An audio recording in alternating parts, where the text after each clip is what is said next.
I celebrate my failure and আমি আরো 1000 বার failure করতে আমি ভয় পাই না। আমি আরো 200 বার ফেল করবো, আমি আর 200 বার ট্রাই করবো।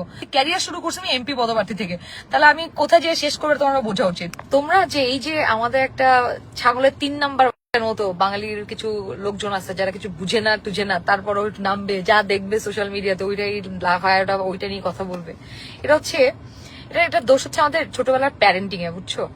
সেটা হচ্ছে আমাদের বাঙালি প্যারেন্টসরা সাধারণত ছোটবেলায় শিখায় না how to accept your failure and how to celebrate your failure. এটা তো অনেক পরের বিষয়। অ্যাকসেপ্টেন্স ওরা এটাকে অ্যাকসেপ্টই করতে পারে না। হ্যাঁ, এই জন্য বাঙালি ম্যাক্সিমাম বাঙালিরা জীবনে কিছু করতে পারে না, জাস্ট ট্রাই করতে ভয় পায় বলে। কারণ ওরা ওই ফেইলারকে ভয় পায় যে আল্লাহ যদি ফেল করি, এই জন্য ট্রাই করে না, কিছু করতেও পারে না, শুধু সমালোচনা করে। এছাড়া বাঙালির আর কোনো কাজে ম্যাক্সিমাম বাঙালির, হ্যাঁ, কারণ হচ্ছে ছোটবেলায় প্যারেন্টিং করে শিখাইছে কেমনে, মানে ওরা ফেইলারটা অ্যাকসেপ্ট করতে পারে না। মানে আমার ক্ষেত্রে কিন্তু কোনো সমস্যা নাই। I celebrate my failure and আমি আরো 1000 বার ফেইলিয়ার করতে আমি ভয় পাই না। আমার পা থেকে মাথা পর্যন্ত সাহস। আই টোল্ড ইউ গাইজ, আমি আরো 200 বার ফেল করবো, আমি আর 200 বার ট্রাই করবো।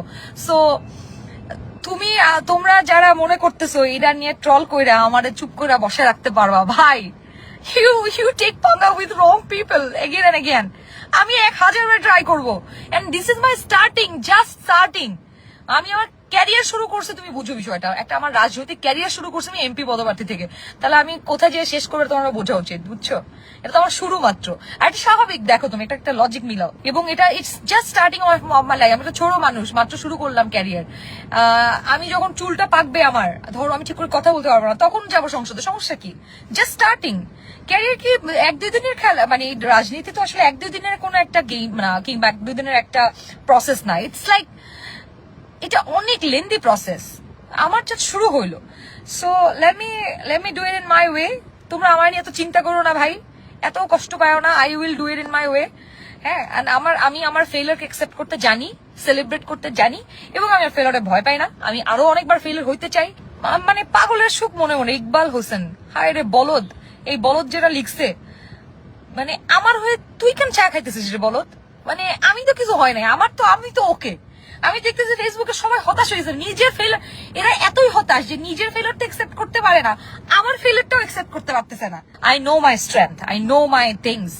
সো আমি একটা প্ল্যাটফর্ম হলে হয়তো ভালো হইতো, বাট নো ম্যাটার হোয়াট, আমি কিছু আমার কাজ থামাবো না। সো হয়তো অফিসিয়ালি হয় নাই, কিন্তু আমি বিএনপির হয়েই কাজ করছি।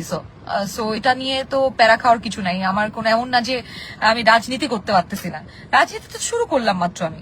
এনিওয়েজ, আসলে আমি টু বি অনেস্ট, আমি দলের যে সিদ্ধান্ত সেটাকে আমি সম্মান করি, আমি বিশ্বাস করি ডেফিনেটলি তারা ওই নেতাকর্মীদেরকেই সম্মান করেছে যারা আসলে অনেকদিন ধরে কাজ করে আসছেন। So definitely they probably have their own reasons. আর আমাকে কিন্তু দল থেকে অনেক ভালোবাসা দেওয়া হয়েছে, অনেক সমর্থন দেওয়া হয়েছে। নেতাকর্মী আমাকে যেভাবে অ্যাকসেপ্ট করেছে, আমার জন্য এটা একটা বড় পাওয়া। সো সবার ভালোবাসা অলরেডি আমি পাচ্ছি। সো এটাই আমার জন্য আসলে উইন উইন সিচুয়েশন। সবাই আমাকে যেভাবে ওয়ার্ম ওয়েলকাম করছে আমার ক্যারিয়ারের শুরুতেই, রাজনৈতিক ক্যারিয়ারের শুরুতেই একটা নতুন মানুষকে এভাবে অ্যাকসেপ্ট করে